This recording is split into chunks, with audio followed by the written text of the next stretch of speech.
Eu estou aqui no Instituto de Educação para ouvir a professora Bia Albernaz. Boa tarde, Bia.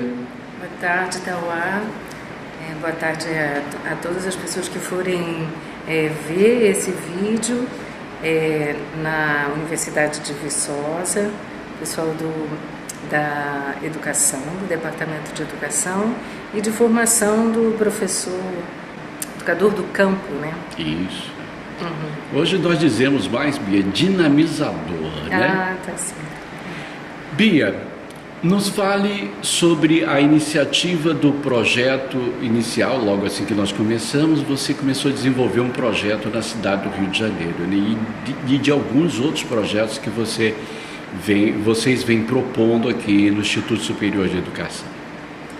Então, esse projeto, que tem um nome genérico de Aprender nas Ruas, ele foi se desenvolvendo a partir do ano de 2009, me parece, não sei, eu sou muito ruim de data, mas ele já foi iniciado a partir da minha inserção aqui no ISERJ, porque eu fui dar aula de uma disciplina que se chama Estudos Interdisciplinares do Rio de Janeiro.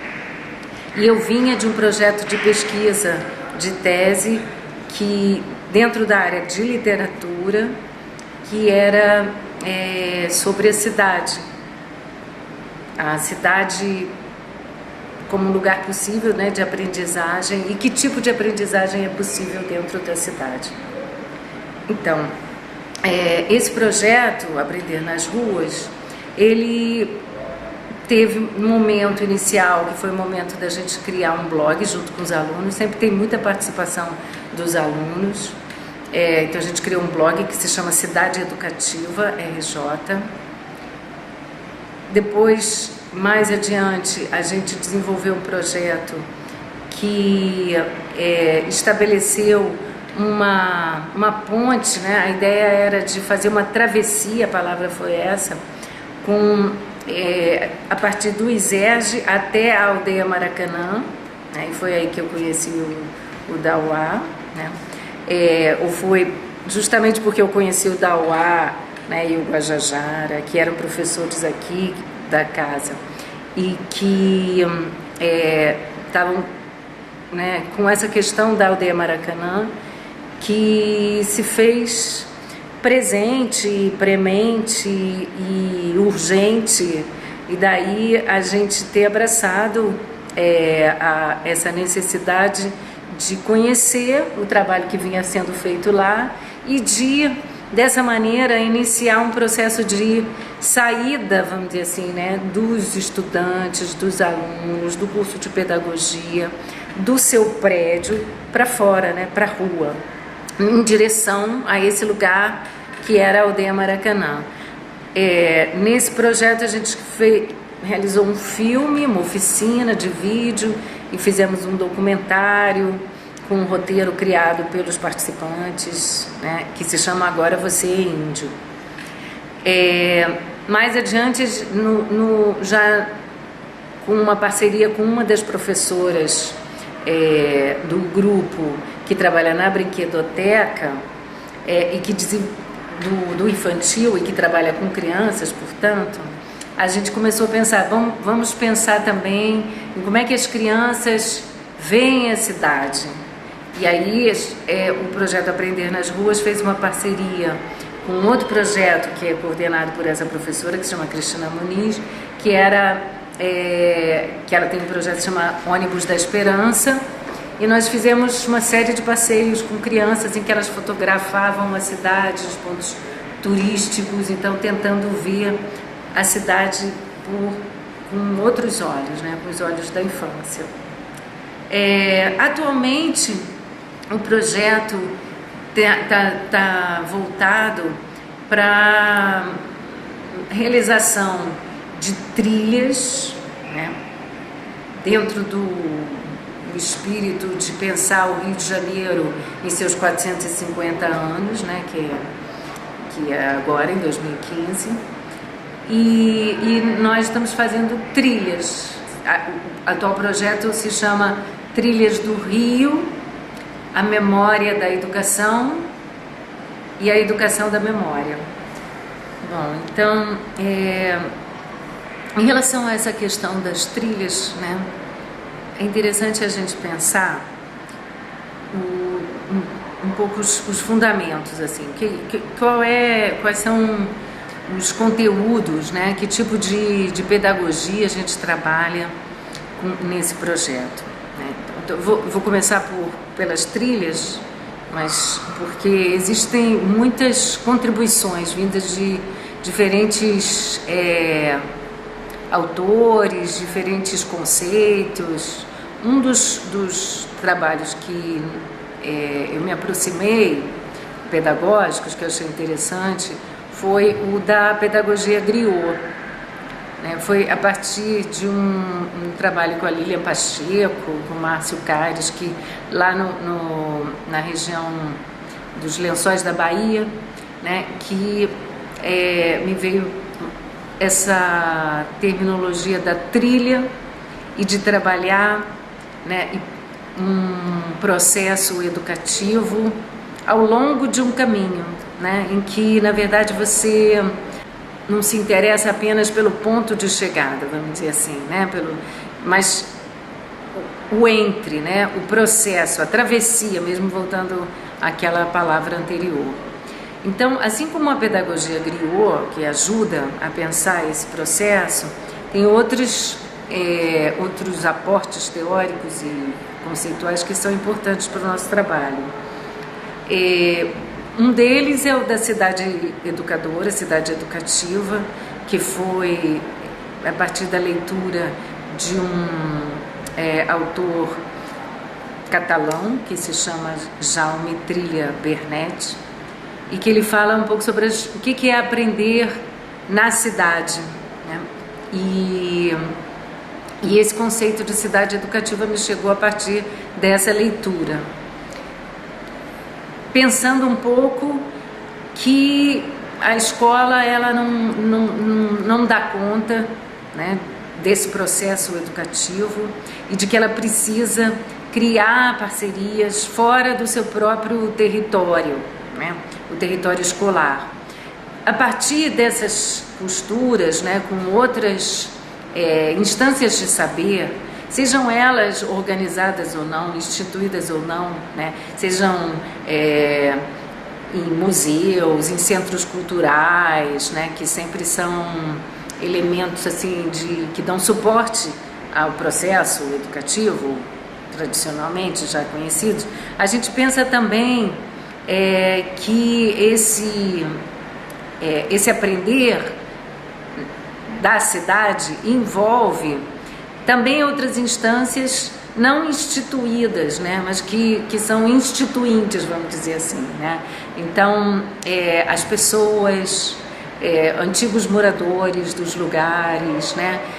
Daí a importância da gente, esse projeto Aprender nas Ruas, ele tem um subtítulo que é um projeto transdisciplinar de educação. Então a gente trabalha também com esse conceito da transdisciplinaridade, de buscar saberes não organizados, não formais, e daí também tem todo esse trabalho de conceituação junto aos alunos, de entendimento dessa diferenciação do que é educação formal, não formal, informal. A gente trabalha principalmente com a educação não formal, né, dentro daquele conceito mais tradicional do que é a educação não formal, mas também, né, com a educação que tradicionalmente a gente chama de informal, né, que não tem uma intenção de ensinar, mas que ensina, né, que a partir dela a gente ensina, a gente aprende. Então, o contato com as pessoas, uma conversa na rua, né, com os moradores, os habitantes do lugar, um bate-papo totalmente informal, ele pode ser altamente educativo, né? Essa é a nossa compreensão. Eu gosto até de falar de que nesse processo a gente está inventando outro tipo de pedagogia que seria transformal, né? Porque esse trabalho pedagógico, né, junto com os alunos, busca não só que eles acessem, né, um outro tipo de conhecimento, mas que também eles se apropriem, né, de um outro tipo de conhecimento e compreendam que existe uma pluralidade, né, e de perspectivas e que é muito importante essa abertura. E quando eles chegam a essa vizinhança, ao local, né, saem do espaço geográfico da escola fechado e vão para lá, quando eles voltam, tem alguma modificação, altera alguma coisa? Há alguma alteração? Nota-se? Eu acho que sim. Eu pude presenciar em algumas pessoas particularmente, né? Porque a gente trabalha sempre com monitores, tem bolsista também. Esses que estão mais próximos a gente consegue perceber melhor essas mudanças, né? Então, agora mesmo, por exemplo, uma das pessoas que trabalhou com a Aldeia Maracanã, que foi a Márcia Fernandes, ela era bolsista de iniciação científica, ela defendeu o trabalho de conclusão de curso dela sobre a Aldeia Maracanã, já está querendo fazer antropologia, ela me mandou hoje uma mensagem dizendo que ia para a floresta, né? Repensando esse conceito, o que é aldeia. Então, eu acho que sim, eu acho que as pessoas sentem despertas, e muitas delas um interesse para além daqueles campos pré-estabelecidos, né, dentro da educação, que ficam muito circunscritos a uma modalidade de ensino escolar e mais convencional. E o isolamento da escola na região, né? Foi muito importante para o ISERJ identificar essa região, né? O espaço geográfico onde a escola está inserida. Pois é, então isso é outra coisa, porque eu acho também porque como eu venho da área da poética, né? E trabalho com poesia, me interessa que a gente consiga traduzir esses conceitos tão comuns dentro da área de educação, que são conceitos abstratos, em materialidade, né? Em territorialidades, em lugares específicos, experiências, né? Práticas, relações, que a gente possa situar, né? Então, o conhecimento situado, né? Eu acho que isso é uma coisa importante que... Contrário também... do conhecimento sitiado, né? Das escolas fechadas, né? Isso, ótima lembrança. Poético, né? Bem sitiado, que é o conhecimento, e o conhecimento situado, né? Exatamente. E aí tem muito a ver com o que, por exemplo, o Milton Santos, né, falava lá do poder local, né? De também compreender essas relações de poder, né, dentro desses lugares, como é que se estabelecem e que tipo de relação você estabelece, que o tipo de relação que você estabelece com o lugar, né, ele traduz uma posição política, né? A política se dá dessa maneira, não necessariamente, né, nos partidos, né, mas também dentro da relação que a gente estabelece com os lugares em que a gente está, os lugares que a gente cruza, né, as pessoas com que a gente fala. Então, é entender também política nessa relação mais da micropolítica, talvez, né, a gente poderia dizer assim. E dentro dessa pesquisa também você encontra outras cidadezinhas dentro de cidadezinhas, né, outra experiência com linguagens diferentes, né? Tem algumas coisas nesse sentido nessa grande cidade do Rio de Janeiro, né? Alguns locais, algumas vilas, alguns locais que têm uma vida própria. Como é que É isso. Então, eu acho que por isso a gente acaba, por exemplo, que a Márcia acabou indo para antropologia, né? Porque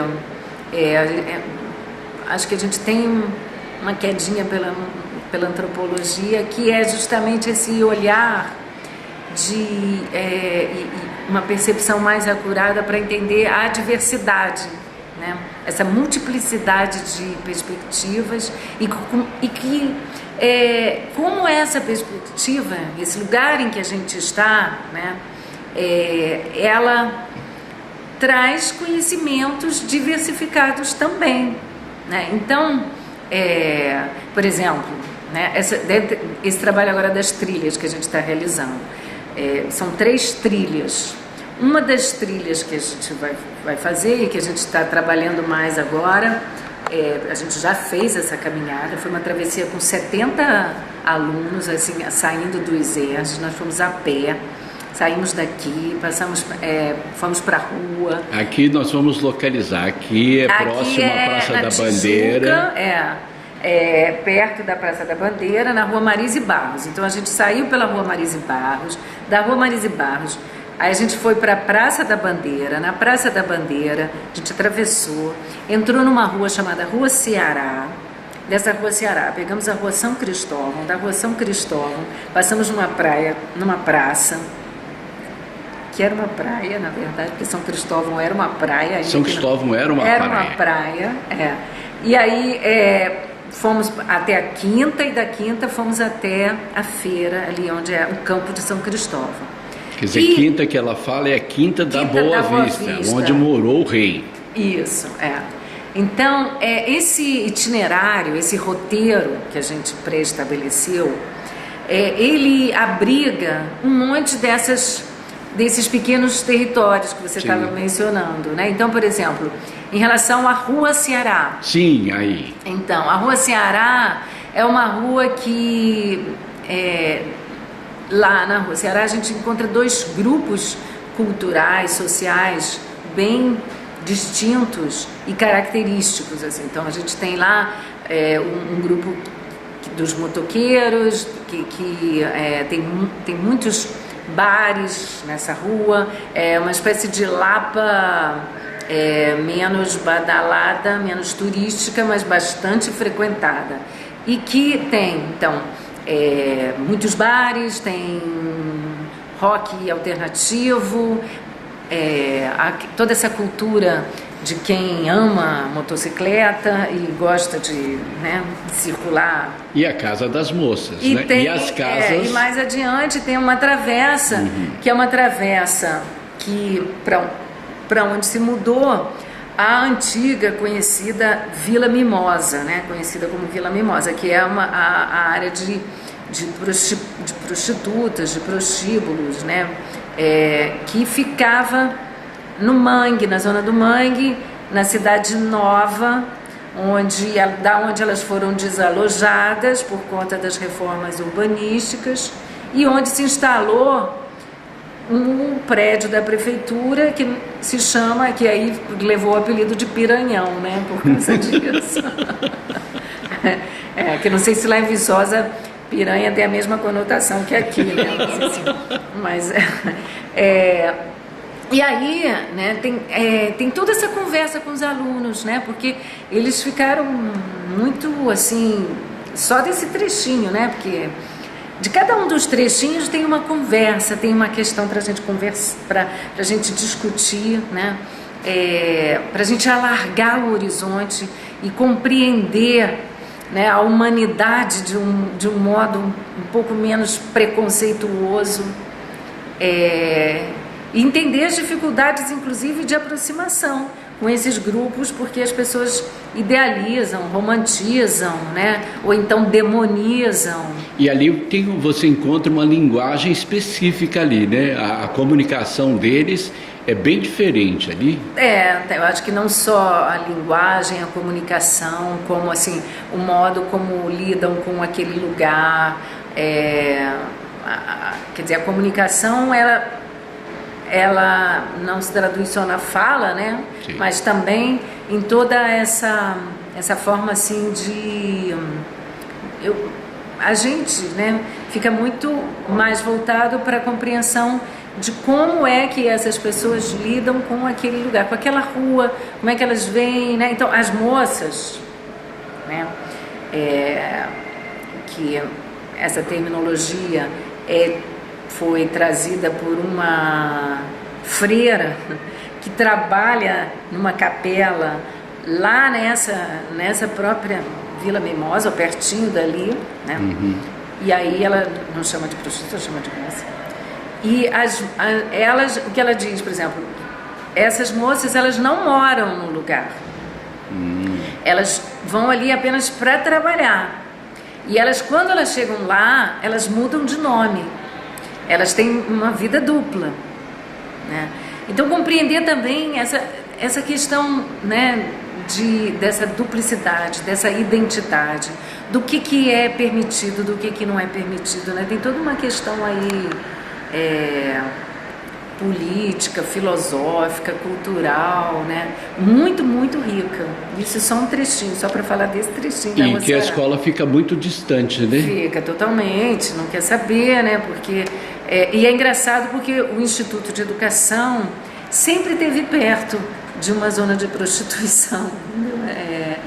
Uma outra trilha que a gente vai fazer é a trilha das normalistas, que a gente está chamando assim, que é de buscar por onde o atual Instituto de Educação passou, né, por que outras instituições ele passou, como lugar de formação de professores, ainda que tenha mudado de nome, né, ao longo desse percurso histórico, né?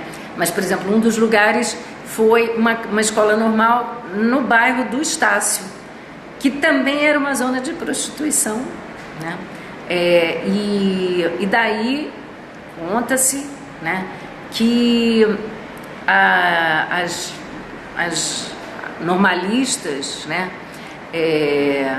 foi exigido que usassem um uniforme, justamente para distinguir daquelas outras moças que trabalhavam ali naquela rua e que não usavam uniforme, eram prostitutas. Sim, né? O Nelson Rodrigues também fala sobre essa questão de várias alunas que se prostituíam também, né?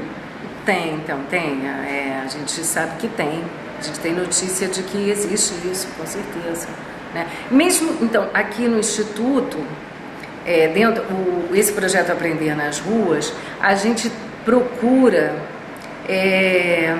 criar um diálogo dos segmentos, porque aqui no Instituto de Educação nós temos vários segmentos, né? É uma escola de formação de professores que tem um colégio de aplicação. Tem desde a creche até cursos de pós-graduação. E aí, assim, a gente conhece muito pouco dos jovens, né? Assim, a gente, que eu digo, o curso de pedagogia. Apesar de estar no mesmo lugar, né, a gente conhece muito pouco de como é que vivem os jovens com quem a gente compartilha esse espaço, que é o espaço do Instituto de Educação. Bia, nós podemos falar também sobre essas experiências de vocês, algumas intervenções que vocês fizeram, né? Levando os alunos para a rua, de algum público atingido, né? Eu acho que eu posso remontar alguns trabalhos mais antigos que a gente já fez, alguns trabalhos anteriores, né? Primeiro da própria Aldeia Maracanã, que eu acho que foi um trabalho muito significativo, né, para a gente, porque foi um momento muito contundente, assim, né, na própria aldeia. E a gente fez o vídeo, fez um lançamento lá na Aldeia Maracanã.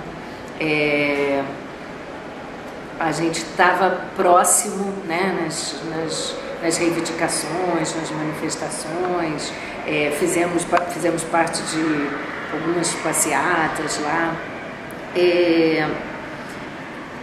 Fora isso, né, também apresentamos esse vídeo num festival que se chama Festival Globale, de vídeos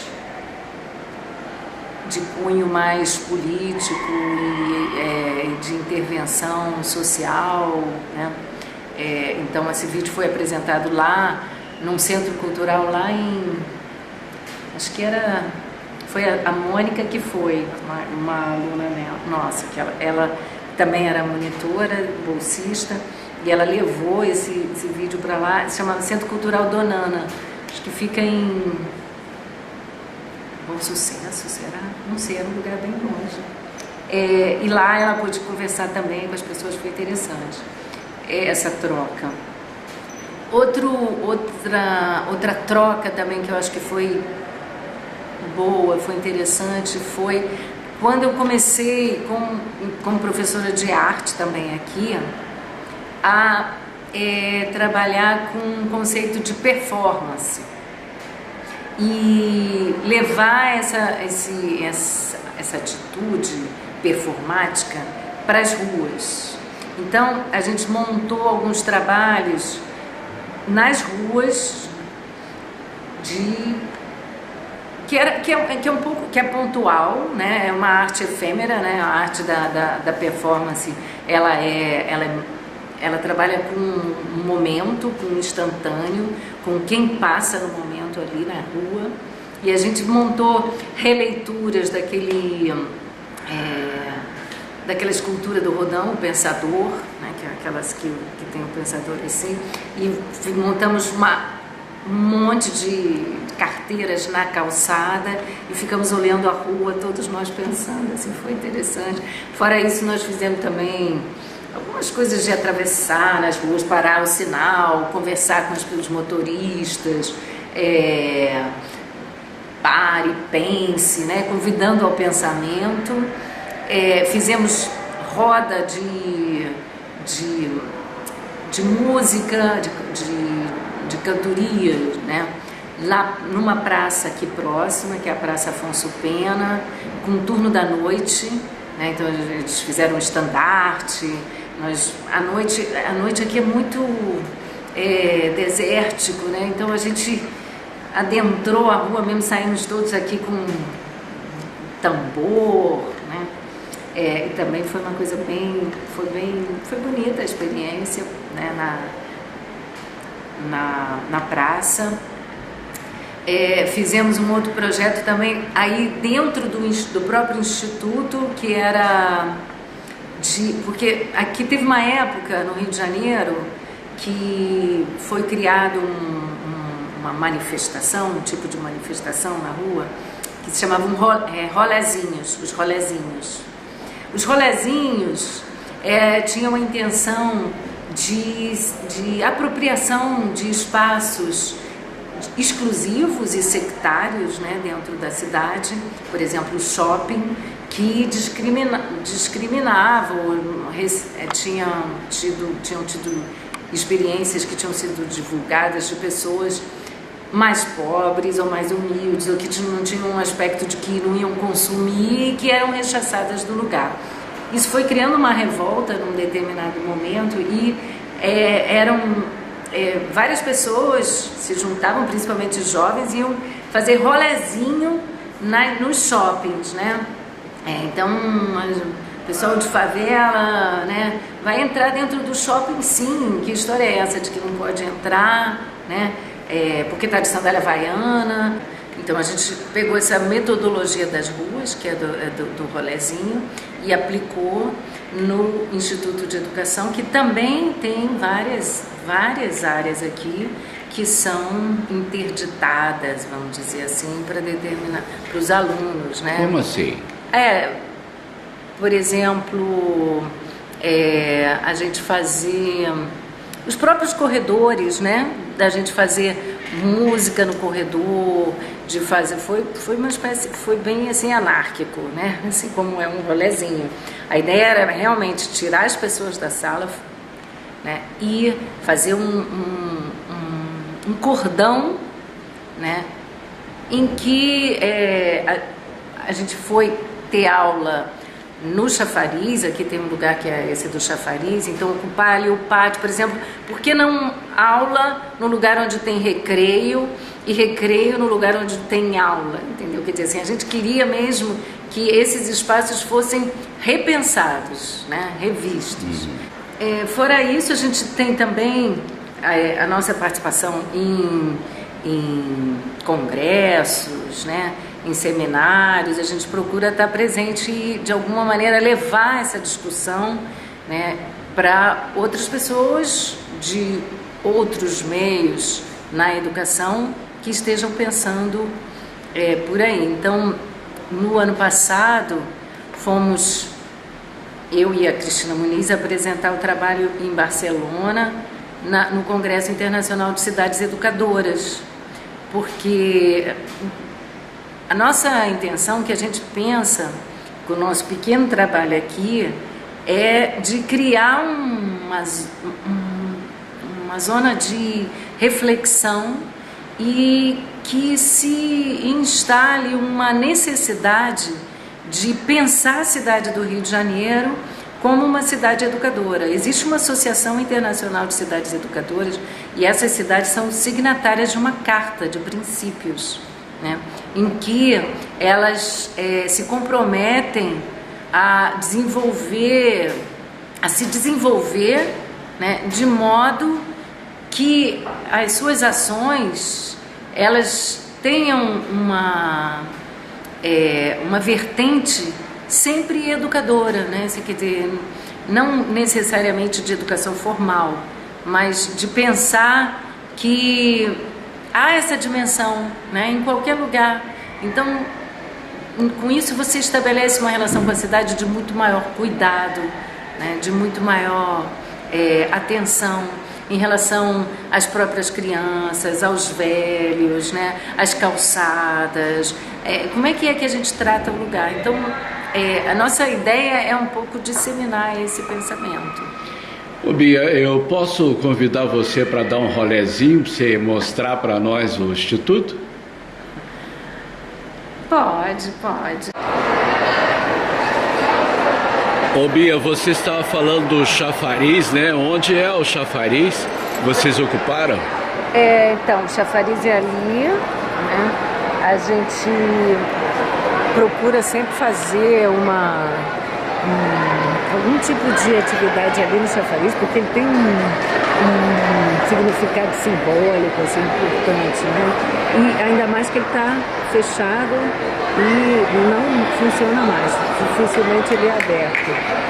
Mas ele é o centro, né, de referência aqui do chafariz. Mas que é muito pouco utilizado. Esse pátio hoje não é muito utilizado. Esse pátio, ele foi mais utilizado no início da história desse prédio, do Instituto, onde tinham várias formações aqui, cerimônias, né? No tempo áureo, né, vamos dizer assim, do Instituto de Educação. Agora ele fica mais como um lugar de travessia, né, dos alunos. Eles ficam mais espalhados, mas aqui não é um lugar onde... Bem solitário, né? Não é um lugar onde aconteçam coisas, né? Até porque ele é muito visível e os alunos preferem lugares mais escondidos, né?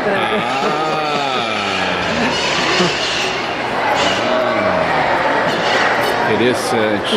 Porque aqui no Instituto, como você pode ver aqui, pela arquitetura, né, ele é feito de tal maneira que você tem uma visão do que está acontecendo nos corredores,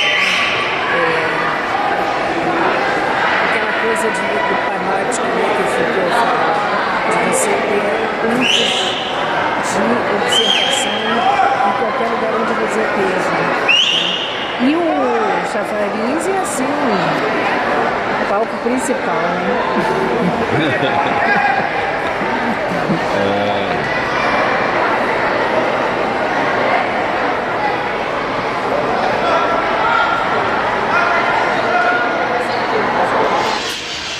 Bom, agora nós estamos na área externa aqui do Instituto, né, Bia? Esse banco bonito, né, esse ladrilho maravilhoso.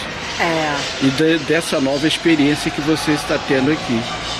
Pois é, então, esse ano eu também estou trabalhando com a Cristina Muniz, né, de quem eu já mencionei, que trabalha na Brinquedoteca, que é bem aqui pertinho, né? Aqui, esse pavilhão aqui é o pavilhão da educação infantil, e que fica ali do lado do pavilhão da educação básica. E eu ontem mesmo acabei dando uma aula em que eu fiz um esforço assim bem concentrado para poder entender qual a relação que tinha o Aprender nas Ruas com o Canteiro de Obras, assim se chama esse projeto que a Cris coordena, né? O Canteiro de Obras, ele trabalha com as crianças e e a metodologia, né, é de compreensão da necessidade da criança de brincar, do que é esse brincar, né? E aí eu fiquei tentando costurar um pouco assim, o que é aprender nas ruas, o que tem a ver aprender nas ruas com o aprender brincando, né? E é muito interessante porque a Cristina Muniz, ela trouxe uma noção que eu não conhecia, que é assim, a cidade como brinquedo, né? Entender que a cidade também pode ser um brinquedo e que também a cultura pode ser lúdica. Então, que essa aula que eu dei ontem, ela falava sobre civilização e barbárie e sobre caos, né? E da necessidade que a gente tem de poder compreender que existe uma sabedoria naquilo que não é organizado, que é aquilo que parece caótico, né? Como são as crianças. A gente tem a ideia do civilizado, o civilizado seria o adulto, né? A criança é o selvagem, né? A gente age dessa maneira, a gente age como se nós, adultos, tivéssemos a única perspectiva viável, aceitável, legítima do que é a cultura, do que é que tem que ser realizado. Não, a criança também produz cultura, a criança também tem uma perspectiva que é própria dela e que é imediata, né? Ela tem, claro, às vezes tem uma mediação com a própria brincadeira. E é isso que eu estou aprendendo com a criança e está sendo maravilhoso assim, estar com as crianças. Bem, agora nós estamos em outro espaço aqui do Instituto de Educação, né, Bia? A gente está na pista, na chamada pista, e aqui aconteceu, por exemplo, uma das experiências com as crianças. Vamos para a pista? Com esse grupo, né, que eu estava falando das crianças, e que foi muito interessante de viver junto com elas essa experiência, porque a cultura escolar, né, é uma cultura que ela é feita para ajudar a disciplinar, né, a aprender os limites, o que é necessário. Eu não estou querendo dar uma também de criticona em relação à cultura escolar, mas é muito importante, principalmente trabalhando com crianças, compreender e saber conviver com o caos, né? Porque você querer, por exemplo, que uma turma de 30 crianças que vão de 4 anos até 7 anos, né, que é esse grupo que eu estou trabalhando agora, que eles vão ficar todos organizados, todos certinhos, isso não existe. Então, uma das experiências que a gente viveu foi aqui. Foi como? E aí a gente soltou as crianças aqui nesse campo, né? E é muito interessante porque imediatamente elas partiram elas gostam muito de escalar. Escalar. Então, elas gostam... De um lado você vê que tem um trepa-trepa, que é aquele pequeno brinquedo que está ali, né? Umas foram direto para lá. E outras foram direto para goiabeira. Goiabeira. Aquela goiabeira que elas são encantadas com a goiabeira. Ela está lá no final. A goiabeira. A goiabeira que elas começam a subir naquela goiabeira e a balançar na goiabeira. É uma festa. E mais adiante a gente tem ali uma espécie de um bosquezinho pequeno. Tem outra goiabeira. Ali é um bosque cheio de... que está infestado de formiga. Certo, mas é um bosque. É um bosque que também as crianças foram direto para lá, porque elas buscam, né? Elas vão explorando todos os cantinhos, tudo que tem. E é muito engraçado a gente acompanhar as crianças, porque elas veem... bosque, a floresta. Ali é um pequeno... Então ali, para elas aquilo ali é uma floresta. Nossa, E aí, assim, as coisas pequenas que elas veem. Formiguinha. Nossa, é muito engraçado. Elas pegam a joaninha, mas como é que você conseguiu ver uma joaninha aqui? Porque nesse mundo enorme, né, elas encontram a joaninha pequenininha naquele lugar, bem escondidinho, né? Então elas ajudam a gente também, né, a poder perceber aquilo que vai ficando invisibilizado, né? E daí tem toda a relação com a história do aprender nas ruas, porque o aprender nas ruas tem essa noção da gente ver aquilo que fica invisibilizado, nessa palavra horrível, mas assim, o que fica invisível, né, pelo dia a dia, pelo cotidiano, pela nossa vivência ordinária, né? Então as crianças, elas estão muito atentas ao que é extraordinário, porque tudo para elas tem essa possibilidade. Que maravilha! Crianças, voem. Que bom sonhar, né? Andar, catar. Né? E é engraçado porque... Usar aos pés. Os pés que andam, né? E quando a gente veio aqui, tava tudo... Tinha chovido e tinha várias poças de água, né? Então, as crianças vão justamente na poça de água, né? Elas adoram o que parece que é o interdito, né? O que não é para ir, elas vão. Aí é que elas vão. Então, elas levam a gente para outros lugares. É uma experiência muito interessante essa. Tá me ajudando. Ajuda na rua, né? Então, essa vivência que eu tô tendo a oportunidade de ter. Aqui é outra goiabeira. Outra goiabeira, isso. Que beleza, Bia. Gosta de goiaba, Bia? Adoro goiaba. Vermelha, né? Boa.